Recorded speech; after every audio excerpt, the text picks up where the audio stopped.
একটি অভিশপ্ত ডল, যে ডল এক দম্পতির জীবনে এমন ভয়াবহ অভিশাপ ডেকে আনে যার শেষ হয় মৃত্যু দিয়ে। এটি কোনো সাধারণ গল্প নয়।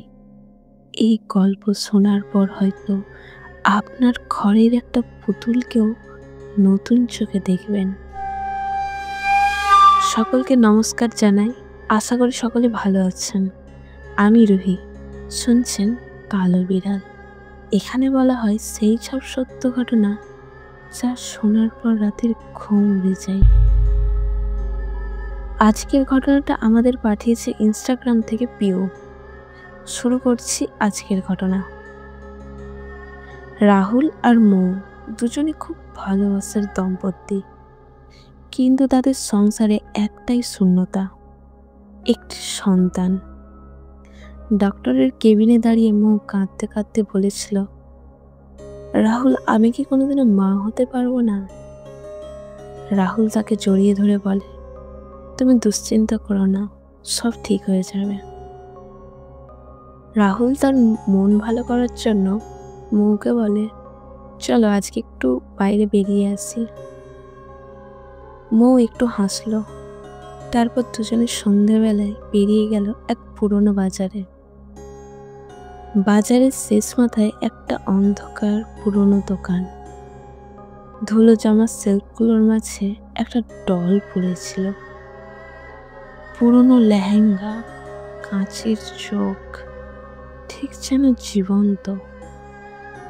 দোকানদার দেখে চিৎকার করে উঠল, ওটা নেবেন না, ওটা ভালো না, ওটার জন্য অনেক সমস্যা হয়েছে। রাহুল অবাক, সমস্যা? একটা পুতুল আবার কি সমস্যা করবে? দোকানদার ধীরে ধীরে বলল, যে বাচ্চার জন্য এই ডলটা বানানো হয়েছিল সেই বাচ্চার জন্মানোর আগেই মারা যায়। তারপর থেকে ডলটা রাতে নড়াচড়া করে, বাচ্চার মতো হাসে, আবার কাঁদে। মৌ কথা না শুনেই ডলটা তুলে নিল। তার মনে হলো এটা যেন সত্যি একটা বাচ্চা। মৌ বলে উঠল, আমরা এটা নেব। দোকানদার কিছু বলতে চাইল, কিন্তু তার আগেই মৌ ডলটাকে বুকে চেপে ধরে দোকান থেকে বেরিয়ে গেল। রাহুল দোকানদারকে টাকা দিতে গেলেও দোকানদার নিলেন না টাকা কোনো। তারপর রাহুল আর মৌ ডলটিকে বাজার থেকে নিয়ে বাড়িতে ফিরল। মৌ খুব যত্ন করে পুতুলটাকে পরিষ্কার করলো, চুল আঁচড়ে দিল। মৌ ডলটাকে বুকে নিয়ে ঘুমিয়ে পড়ল। রাহুলও শুয়ে গেল পাশে। ঠিক রাত 2টার আশেপাশে কোনো ধাতু বা জিনিস পড়ার শব্দ রান্নাঘর থেকে এলো। রাহুলের ঘুম ভেঙে গেল। শুরুতে ভাবলো বিড়াল ঢুকে পড়েছে হয়তো, কিন্তু কিছুক্ষণ পর সে স্পষ্ট শুনল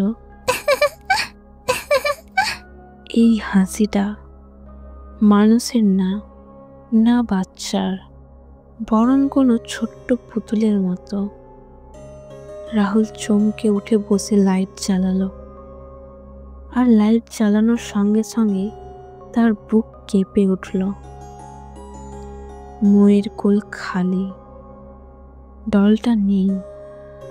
সে চোখ ঘুরিয়ে ধীরে ধীরে তাকালো ঘরের এক কোণে, আর দেখল ডলটা নিচের মতো করে দাঁড়িয়ে আছে। হ্যাঁ, একটা পুতুল দাঁড়িয়ে আছে। তার কাঁচের চোখ দুটো রাহুলের দিকে স্থির, মুখ ছোট্ট একটা টেনে দেওয়া হাসি। রাহুল এক ধাক্কায় মুখে জাগালো। মুখ অবাক হয়ে গলা চেপে বলল, আমি তো এটা কোলে নিয়ে ঘুমিয়েছিলাম, এটা এখানে এলো কিভাবে? রাহুল ডলটাকে তুলে এনে ফের বিছানায় রাখলো, আর মনটা অদ্ভুত ভয়ে ভরে গেল। সেই রাতের পর ঘুম আর হলো না।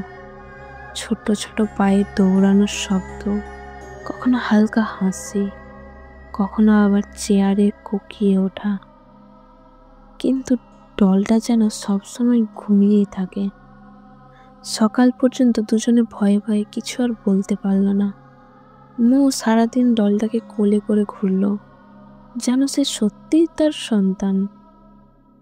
মাঝে মধ্যে মৌ থেমে রাহুলকে বলতো, তুমি জানো, ডলটা রাতে আমাকে ডাকছিল মামা বলে। রাহুল রেগে গেল। মৌ, তুমি নিজের কল্পনায় এসব ভাবছ, পুতুল আবার ডাকবে নাকি? মৌ আর কিছু বলল না, ডলটাকে বুকে জড়িয়ে শুধু মৃদু হাসল। রাহুলের ঘুম ভাঙল প্রচণ্ড আওয়াজে। তখন রাত ৩টে। রান্নাঘরে যেন কেউ তছনছ করে ফেলছে। সে দৌড়ে রান্নাঘরে গেল, আর ভেতরে ঢুকতেই তার গা শিউরে উঠল।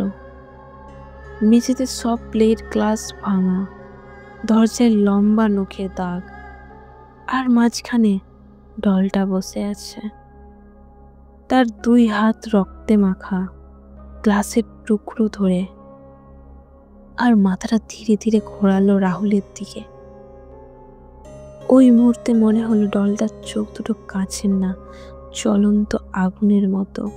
রাহুল চিৎকার করে ডলকে ছুঁড়ে ফেলল, কিন্তু ডলটা যেন নিজের মতো করে আবার মেঝেতে উঠে দাঁড়ালো। হঠাৎ পেছন থেকে মৌয়ের ভয়ঙ্কর চিৎকার, রাহুল, রাহুল, আমাকে বাঁচাও! রাহুল ছুটে শোবার ঘরে গেল আর লাইট জ্বালালো। মৌ বিছানায় শুয়ে, আর তার বুকের উপর উঠে বসে আছে ডল। 2 হাতে মৌয়ের গলা চেপে ধরেছে।